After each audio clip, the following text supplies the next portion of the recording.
I would say out of all the things that I'm expert in, I think the number one thing is in fatigue. That's definitely a certification that you can't get from any university.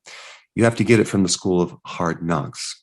But I personally have been so tired for so many years and then overcame that fatigue and then helped tens of thousands of people. So I'm going to tell you right now, I am going to show you how to get your energy back. I was doing all the wrong things. I was trying to take all these pills and vitamins, but there was something else underneath my fatigue that I was missing. And until years later, when I finally figured it out, it was like I took a helmet off my head and I finally woke up. So let's talk about the 7 reasons why you're tired. The first reason is adrenal fatigue. You have too much cortisol. What's interesting about cortisol, it's a stress hormone that adapts your body to stress.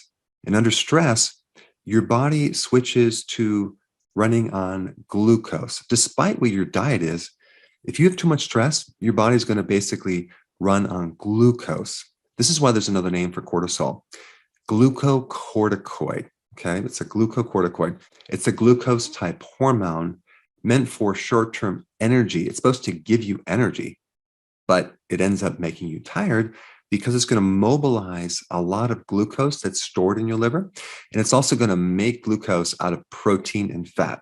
That's called gluconeogenesis.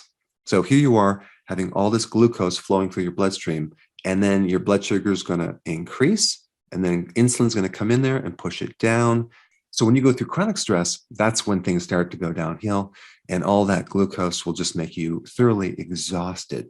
All right, so the more stress you have, the more your body runs on sugar. Now, there's a little gland in the brain called amygdala, and it's very similar to the adrenal glands on top of the kidney, but it works on your brain. In other words, it addresses a certain type of stress in your brain. And that specific stress is a fear type stress. It's a fear response.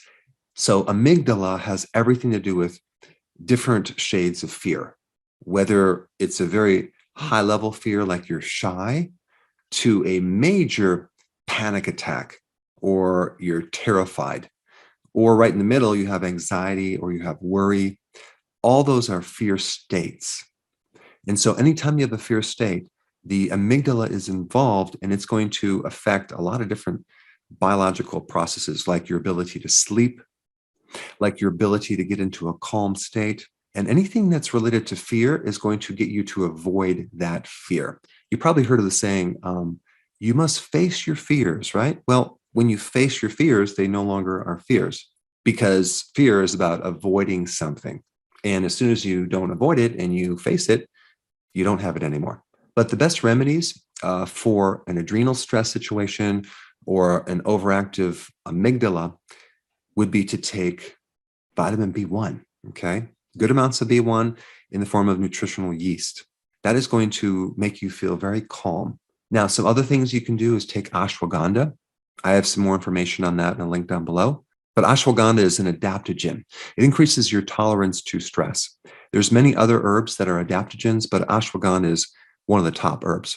And then we have sleep. More sleep, better control over your stress, better adrenal function. And I will get to sleep in a second. But the last thing I want to mention is physical work.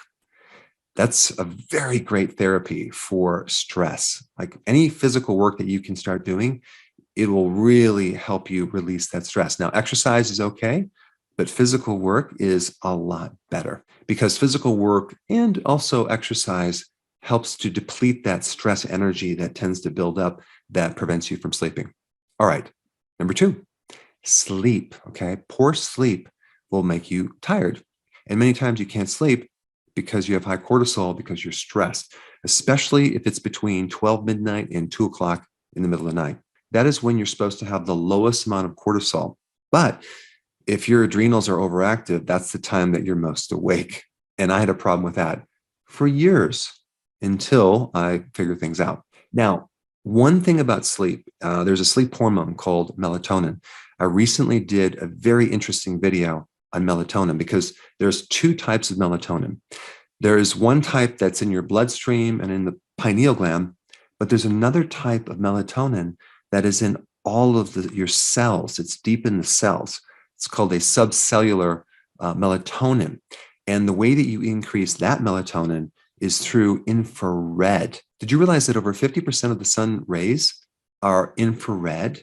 So that infrared is actually increasing melatonin in all of your body's cells, which will greatly help your sleep. But another purpose of melatonin is to act as a powerful antioxidant, even more powerful than glutathione in your liver. And so melatonin is really important in countering all the stress that we experience and preventing a lot of oxidative damage and free radical damage. And so if you can get out in the sun, definitely do that for a good period of time.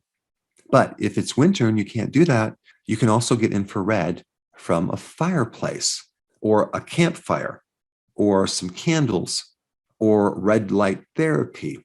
But the sensation of infrared is like the heat that you feel from the sun or from a fire or from a light, like incandescent light. I'm not talking about the artificial lights that they have now, like from your computer and your cell phone, which will all counter the infrared wavelength and deplete your melatonin. So that's probably one of the reasons why people have a hard time sleeping is they're sitting in front of the computer all day long and they can't seem to recharge the melatonin. Now, the other thing I'm going to recommend for sleep, which is a really great protocol, which I use on my body, is I take 4 of my sleep aid, okay, right before bed, about 20 minutes, and 3 of my D3 and K2. That seems to work very effectively to get into a really nice deep delta wave sleep. And it's allowed me to get like even up to 9 hours of sleep. So I will use that when I need to sleep a little bit longer. But presently, my sleep cycles are in pretty good shape. Vitamin D3 helps to reset the sleep centers. It's great for jet lag, and it's very, very important in sleep cycles. And so taking vitamin D right before you go to bed is actually going to help you sleep. It's not going to wake you up. All right, number 3, post-viral syndrome, okay?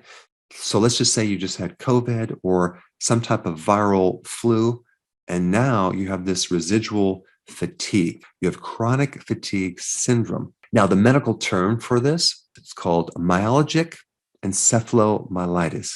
Now, what does that mean? That's a fancy term for you have a combination of muscle pain and inflammation and soreness with inflammation of your brain causing cognitive deficits as well as fatigue. Now, that medical condition mimics the symptoms of a B1 deficiency as well as a B3 deficiency. So really what I think is going on is you have this inflammatory immune response, and it's creating massive oxidation, massive free radical damage. And you're going into this infection with an already empty bucket of B vitamins. And the residual fatigue that you have from this infection is really a vitamin deficiency. That's what it is. Primarily vitamin B1, but also the other B vitamins, as well as other nutrients as well.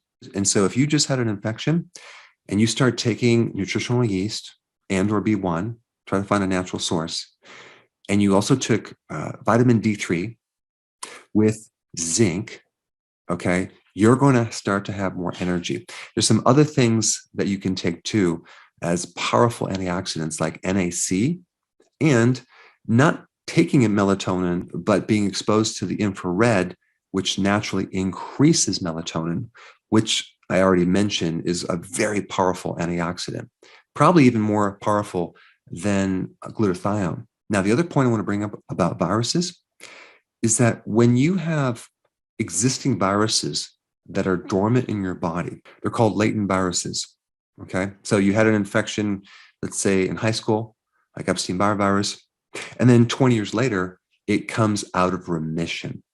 It usually comes out of remission when you experience stress, because cortisol is an immune suppressive hormone. So it actually lowers your immune system. This is why a lot of people are on prednisone for all sorts of infections, because it gets rid of the symptoms. But what it's really doing, it's wiping out the inflammation but it's also wiping out the entire immune response. So when you have high levels of cortisol, your immune system temporarily goes to sleep and the door opens up for these viruses to come out and kick you when you're down. So if you have any type of post-viral symptoms, whether it's fatigue or whatever, do whatever you can to find the cause of your stress and try to get rid of it, because it's going to be really hard to get rid of that fatigue if you still have the stress situation that's unresolved. And unfortunately, losses can be a part of that as well. It's called bereavement. When you go through losses, the cortisol increases, the stress increases, and the viruses can come out and create all sorts of problems as well. So in that case, if you have that situation, definitely follow the things that I'm talking about: getting more sleep, getting more nutrition, getting IR, taking certain nutrients, etc. All right. Another cause of fatigue is having Lyme disease. And that comes from a spirochete, which is a type of bacteria that can go in your body and create an immune reaction.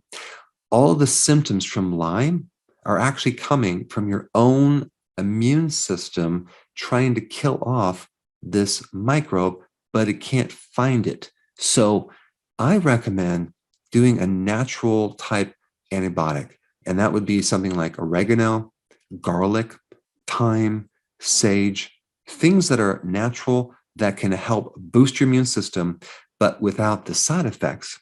Number 5, insulin resistance, okay? If you're on a high carb diet, realize that your brain is going to be slightly more unconscious, because that's what carbs do. They make your brain go to sleep. So you're going to definitely need a nap after you eat. When you go on a low carb diet, it actually wakes up your brain. You actually become more conscious. You are running your brain on ketones, which is a preferred fuel.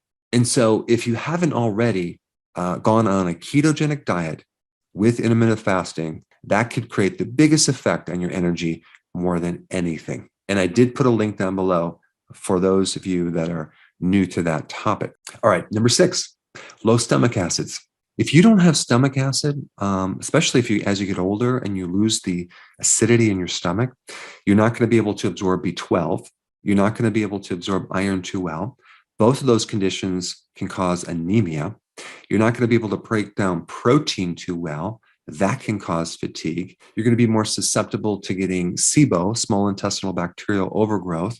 That can make you tired, not to mention all the digestive problems that you're going to have.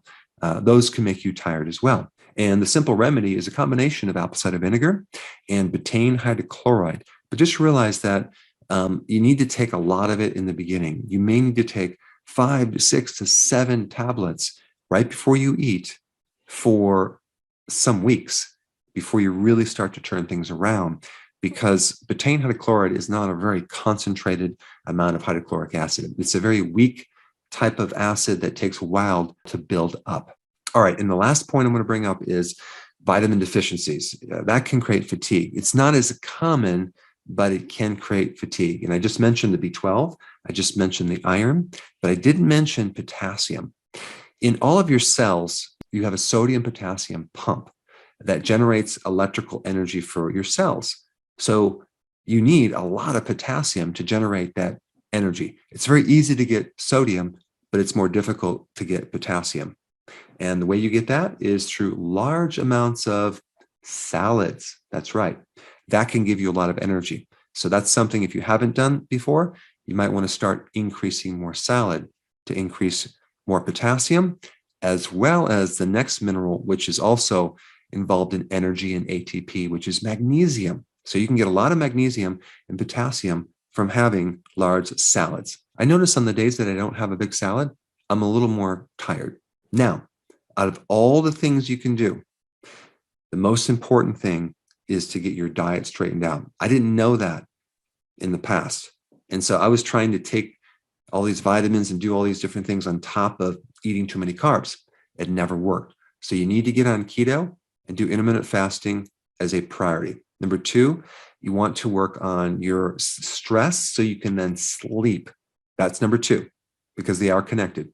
And then number 3, many times there could be some underlying residue from some post-infection, or you have this latent virus that is coming out of remission, in which case you need to take more B1, D3, zinc, and some of the other things that I recommend.